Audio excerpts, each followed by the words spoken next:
Won't you take me back to Tennessee? The award-winning Tennessee WildCast is on the air with the latest info about hunting, fishing, boating, wildlife watching, and all things outdoors. This episode is brought to you by GSM Outdoors, whose vision is to preserve the sportsman's legacy, fuel innovation, and enable the next generation of outdoor enthusiasts. Think outside. That's where you'll find us.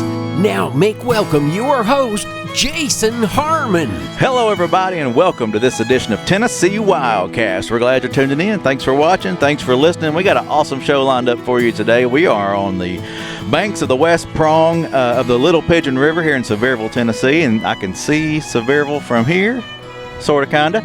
And I got Mr. Matt Cameron helping me co-host today. He's our Public Information Officer in Region 4. And we got two great guests with us. Jason Henegar, our Chief of Fisheries out of the Nashville office. And then Mr. Greg Ward, he's the Smallmouth King Bass Tournament representative today, but he's also Rocky Top Outfitters, and I guess many hunters and anglers in this area probably know him as that. So appreciate you guys being with us today. Thanks for having us. Thank you. It's going to be a fun conversation. We're going to be highlighting the Smallmouth King Bass Tournament that happens right here on this river, and it's going to be a fun conversation. I'm looking forward to hearing more about it and getting this information out to you guys out there watching and listening, so you'll know how to get your name in the hat to be a part of this tournament. And we're going to cover some of the fantastic stuff that's been happening in the past years and some of the big fish I've been catching and all that kind of stuff. So at first, let's just get a quick background. And Greg, I'll start with you since you're not with the agency. Tell us a little bit about yourself and kind of what you do and that kind of thing. I'm Greg Ward. I'm Rocky Top Outfitter. I've had a fishing guide service since I was actually a kid. I literally took people trout fishing in Gatlinburg when I was 12 years old. There you go. My family had some shops where kids weren't allowed in the shops, so I would take them fishing. And then dads were like, well, I want to go. And then I remember I was working for my uncle scooping ice cream in Gatlinburg, $77 a week. And I did my first fishing trip I made. It was $50 with a $20 tip. And I called my uncle. I said, I can't scoop ice cream. I'm going to fish. And I started guiding fishing when I was 12. That's cool. That's a cool story, yeah. Dang right. Yeah, but I started guiding.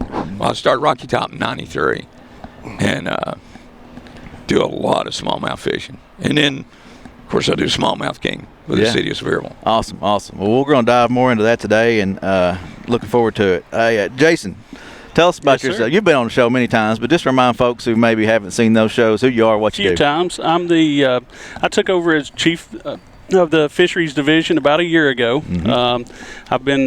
I was assistant chief for about 6 years. I've been with the agency about 17, I guess now. Yeah.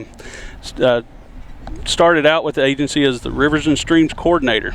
So that covers a lot of ground in the state of Tennessee with over 60,000 miles of river and streams in our state. We got a lot to look at as rivers and streams biologists. So we've got some really, really unique fisheries, and smallmouth really are kind of at the top of those fisheries in our rivers and streams across the state. So yeah, well, appreciate the work you do, and congratulations on the promotion. Thank you. Yeah, it's good stuff.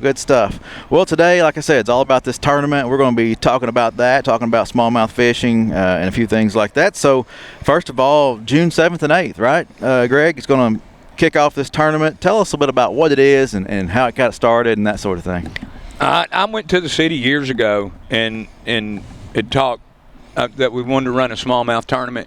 We've got a world-class smallmouth fishery here in Sevierville County, and not many people really knew it, but a lot of us locals did. And then it started going on to non-residents that were coming into town. Wow, yeah. They always think of the Smokies and going trout fishing and fly fishing, and there's a world-class smallmouth fishery that, goodness, it's a lot easier to catch a smallmouth. So, but I went to the city years ago, and then things evolved to where we could be able to do a tournament to be able to catch and release the fish without harming them. So that's why we do it in June.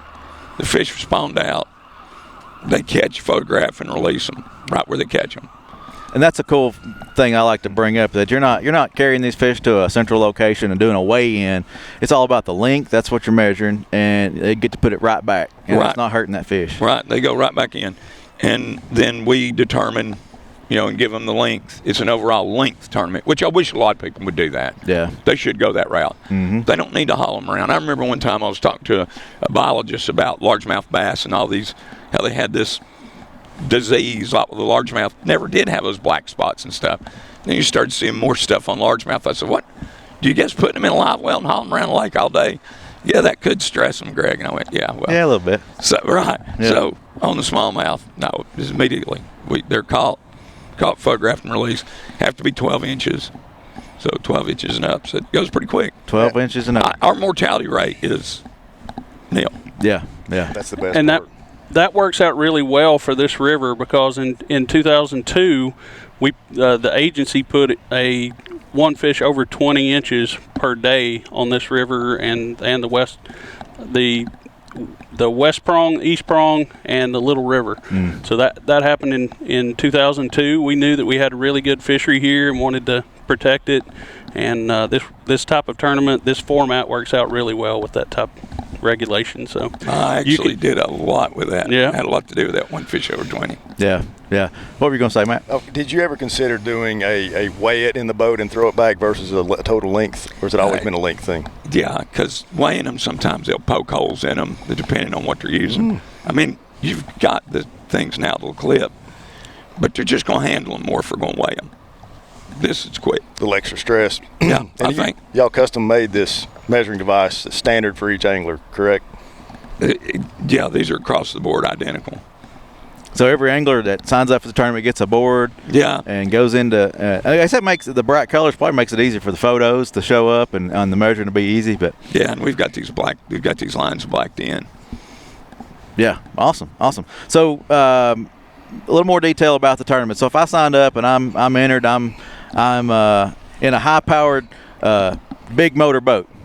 No boats. Oh no boats. No Yeah, boats. let's get into those details. So if somebody's going to fish in this tournament, are they going to be bank fishing, wading, kayak, or big boat? Right. It's no motors. No motors. There you go. That's right off the bat. I said, no, we don't know motors. And I said, let's go wading from shore. It gives everybody access. And kayaks, which when it very first started, it's only 7 years ago, I was like, those kayaks, that's a fad. We run a kayak tournament. Yeah. And When you got a launch right here at this launch that we're at, there's an easy spot to slide a kayak right in. since then, with the city, we've worked with Bob, and we're building a lot of launches for kayaks on the river system. Excellent. What's So- the boundaries on the tournament? It from the French Broad River, the confluence of the French Broad, Yep. up to Little Pigeon, the West Prong, all the way up to the Apple Barn. Okay. Yeah. If you're familiar with Sevierville or Pigeon Forge, you know where the Apple Barn It's is. actually above the Apple Barn. Okay. And I always put a sign right there, but it runs up to, there's a motel up there in the campground. And then over here on the middle prong, it runs all the way out to the bridge at Walter State. Okay. So that's a lot of water. Yeah, definitely. Do you see most people kayaking, or do you see a lot of people wading? What's the majority of your participants? So over the years, it has definitely gone to more kayaks and more kayaks. You're covering more water that way, a little bit anyway. Yeah. And they'll use them to access, and then they'll get out. Mm-hmm. They're just using to access different locations. Okay. So I'm amazed at how many kayaks are in it. I mean, and then all the guys that fish it fish kayak tournaments. Yeah. I didn't know it was as big as it is. Yeah. I couldn't rattle off the names of them, but there are quite a few, kayak only tournaments out there that people are chasing bass and. That's the one thing with these. They go, well, I've got a measuring device for my tournament. Yeah. And can I use it? And I'm like, well, let's check it. And I'll check it and make sure something good shows up with the camera. And I'm like, okay, you can use your tournament measuring device. Yeah. So. Well, all right. So you said it started 7 years ago. Been running strong since then. Just talk a little bit about some of the success and some of the numbers you're seeing. That over last the course year, of those years. we've increased every year. The first year was kind of a rain out. I don't know why we count it. The river was out of its banks. We wouldn't let anybody near the water. Yeah. And so it was a wash. So we really had 6 years, and it's increased every year. Where last year we had 74 anglers, which we're getting right at the limit to where we want them. Mm-hmm. I think we're going to stop at 100. Yeah. Okay. We've always talked about that. we could always incorporate more water. We've got the French Broad. We've got more water. But for now, for the very near future, we're going to stick with 100. And better for the fish, too. Absolutely. Yeah, health of the fish. Absolutely. And then, so last year, 306 fish were submitted that we approved. And the winner had 21 fish that were 284.5 inches. Wow. So, and second place was 277.25. Close. Yeah. And it always is a fish apart. The first, second, and third are one fish apart. But one every that got time. away, right? Well, you don't have to worry about all the nonsense, too, on a length tournament. Yeah. All the nightmares you see. People cramming lead down fish's throat and all that nonsense. Yeah. This eliminates it. It's real easy on the fish. We're not hurting them at all. But our numbers have increased every year, and I expect them to increase every year. A lot of these guys that are fishing it are getting better. They're better fishermen. But it's single hook, artificial lures only, no treble hooks. Okay. That's good. That's good information. I do everything I possibly can to protect the fish. And then we're fishing. It doesn't matter that these fish have already spawned. We don't care about their weight. It's their length. Yeah. So I think that makes it much better. And for the guy that's a numbers guy, he finds a school of small ones. Every one of those count now as opposed to your 5 biggest ones. So Right. I appreciate that. Right. But they got to be over 12, though, right? You can catch 15, 12-inch fish Yeah. and win a tournament. But that ain't going to win you a bass tournament with weight. You know, 5 fish, 12 inches aren't going to win that for you. But you may get into a nest of Absolutely. them. Yeah. So what has been the longest fish that you've seen? 23. 23. But now I've caught a lot of smallmouth out of this river system bigger than that. A lot. Yeah. A lot. I've caught smallmouth 27, 27 and a half, 28 inch. Wow. What's a fish 27, 28 inches weigh a smallmouth that long, roughly? 9 to right at 10 pounds. That's a hog. Yeah. Looking at this And they're here. board and that length, that's a long fish. That's a fight right there. I should have brought some pictures.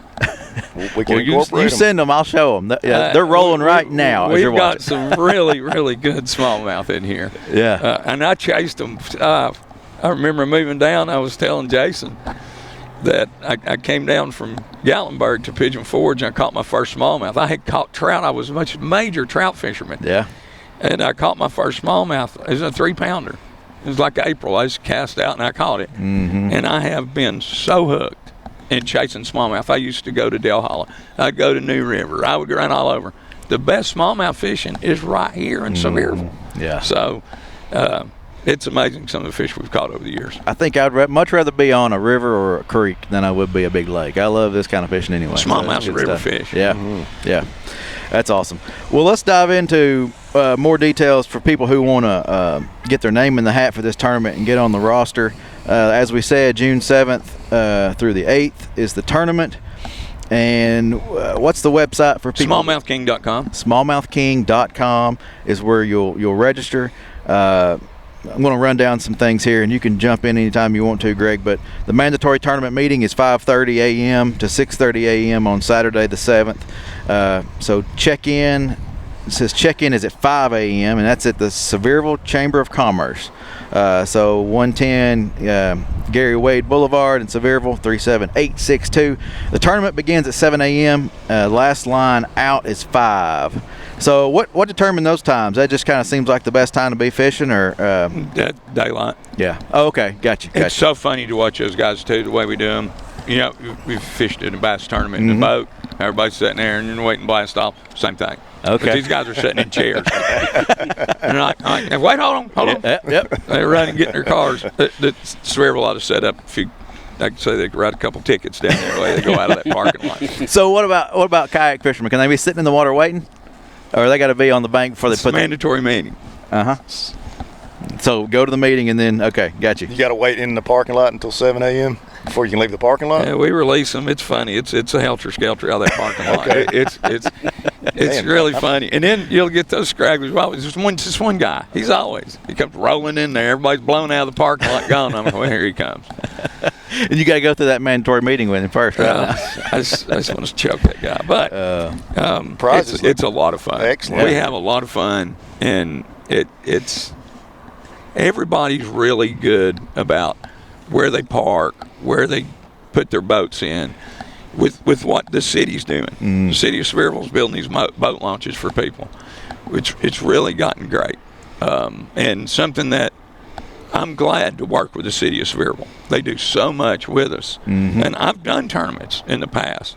City of Sevierville is great to work with. Yeah, that's awesome. Yeah, very good. Matt, you want to touch on the prizes? I know you've been eyeballing these prizes that you can win. Too bad I suck at fishing. You know, I'd come get in on this. The grand prize, $1,000 to the winner of this thing. Second place, $500. Third place, $350. Fourth, $300. Fifth, $250, and so on. So there's a pretty good haul at stake here. Yeah, I think 10, 11 places. Yeah, all the way down. And what is the entry cost to get into it? What kind of investment?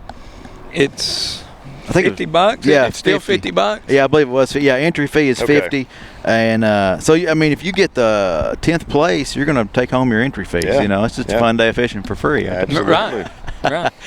But yeah, that's awesome.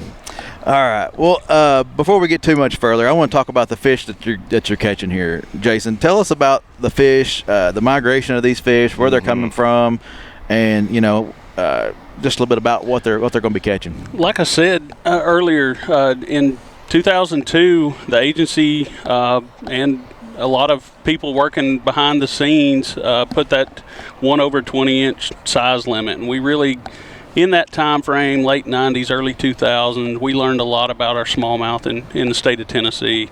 And we had a statewide study that we did during that time to look at age and growth and kind of what fish were out there. And we found in a lot of these East Tennessee rivers that we have the ability to either raise really quality fish above that 20 inches or between 13 and 17 inches. We put some slot limits on, and we could manage quality smallmouth bass fisheries at that time. There was still some harvest of smallmouth during that time.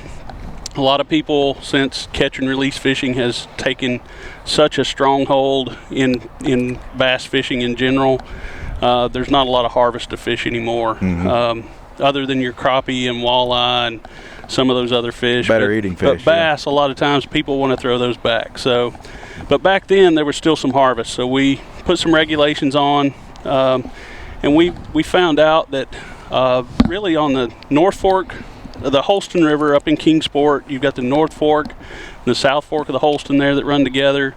And you have these migrations of fish that come up. They'll be in the larger river, and they'll move up into some of the smaller rivers because they're more stable during the spring. Temperatures are more stable, and they can spawn.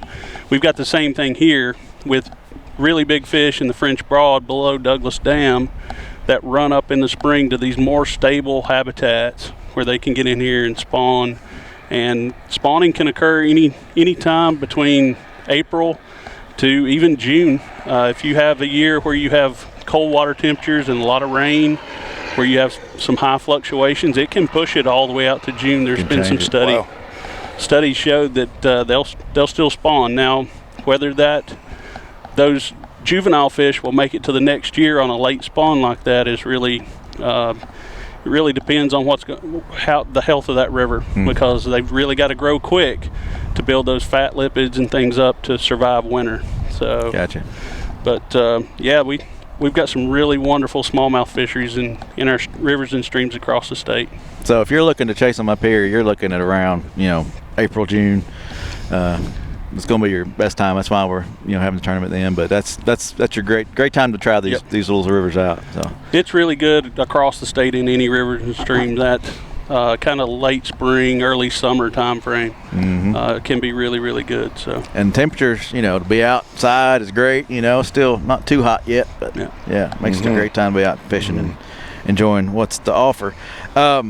Before we get too much further, and we don't want to run out of time, I want to touch on Alabama bass. That's a thing we want to stress that are not a good fish to be moving into Tennessee waters, and we're trying to fight that. So tell folks about it. Well, Alabama bass has really been a big issue across the southeast with smallmouth bass fisheries. It really first took place in Georgia, where some Alabama bass was introduced to a couple reservoirs there, and they quickly found that they either outcompeted for habitat and forage, or they just hybridized with them. And then, so those reservoirs lost their smallmouth fisheries completely to a inferior hybrid fish. You get a couple years of really quick growth out of those hybrids, but then those spotted bass genes kind of take over, and they just kind of stun out over time. So it's not quite the fishery it was when it was a smallmouth fishery. And we're experiencing some of the same things here in Tennessee. We're not far enough along to see those Alabama bass stun out, but we're seeing a lot of the hybrids, and it's causing a lot of issues with identification for anglers, for tournament organizers, for even our law enforcement and our biologists. Yeah. Watts Bar, we looked at fish at Watts Bar. We did electrofishing surveys. We identified those fish by eye. We wrote that down. We took a fin clip. It had a number that corresponded with that fin clip. We sent it off. We were right 50% of the time in our sample. Wow. So there are already hybrids out there that are unidentifiable to a fisheries biologist that sees fish all the time. Yeah. So we've been dealing with these fish for a long time and kind of know what they are, but now we've got these hybrids running around. So if we're not careful, and if anglers move these fish around to some of these reservoirs that are locked by the dam, you don't have traffic from barges and things coming through. There's no reason that Alabama spotted bass should get into those systems.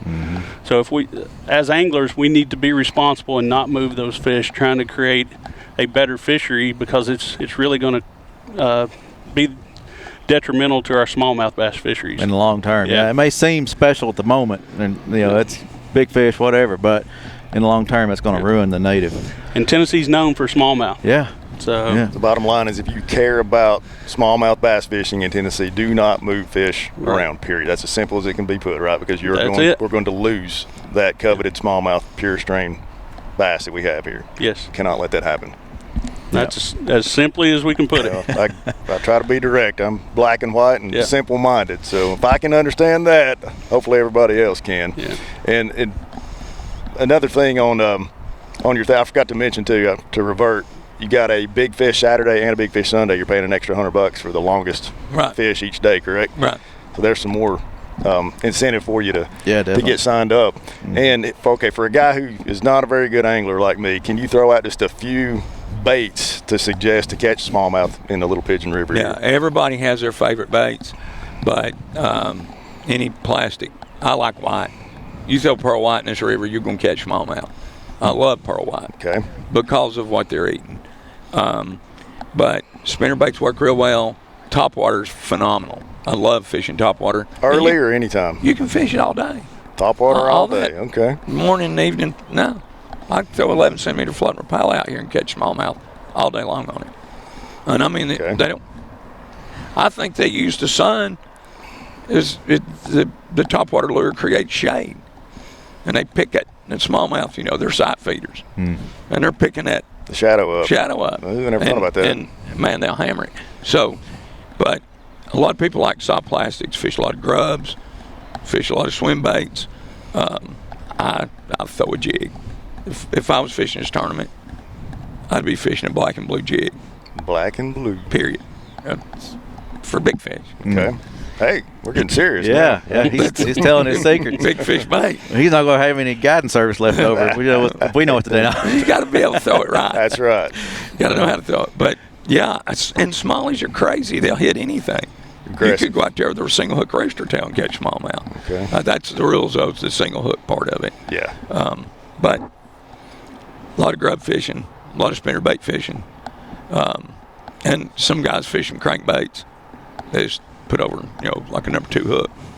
What kind of a line do you recommend? I'm a trilene guy. Yeah. I'm old school. I throw trilene XL. I want it to be able to stretch. I don't like braids.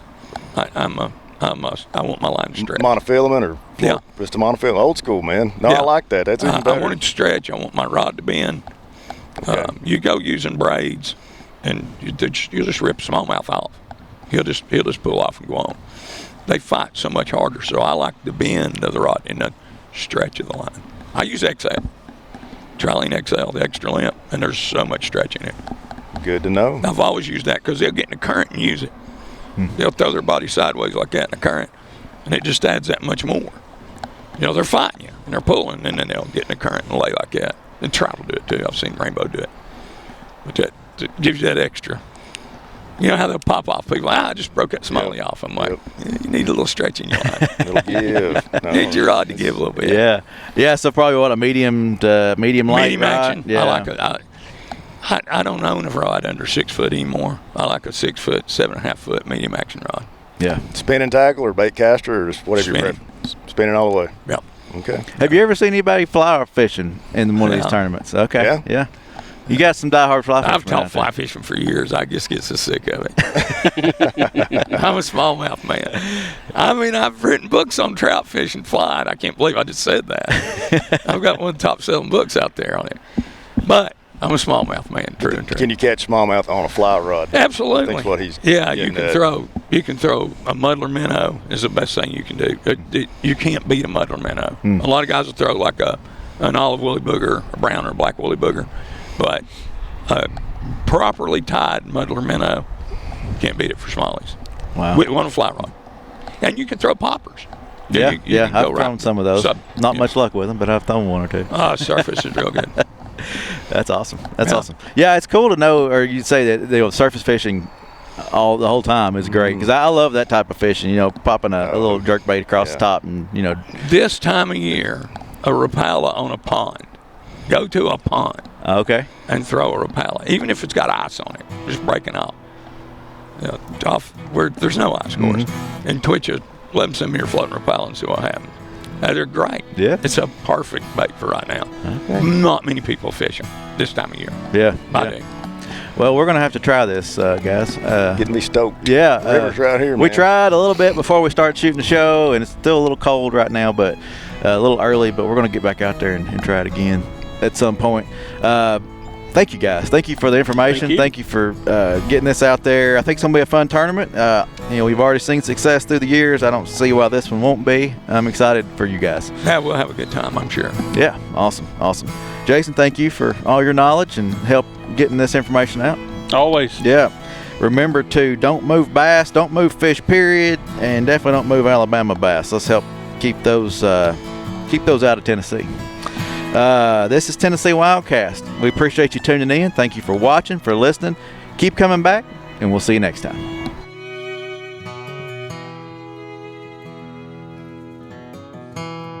Stay connected with TWRA by visiting our website at tnwildlife.org and follow us on Facebook, X, and Instagram.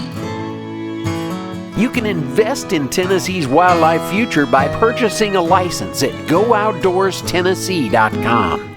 That's GoOutdoorsTennessee.com.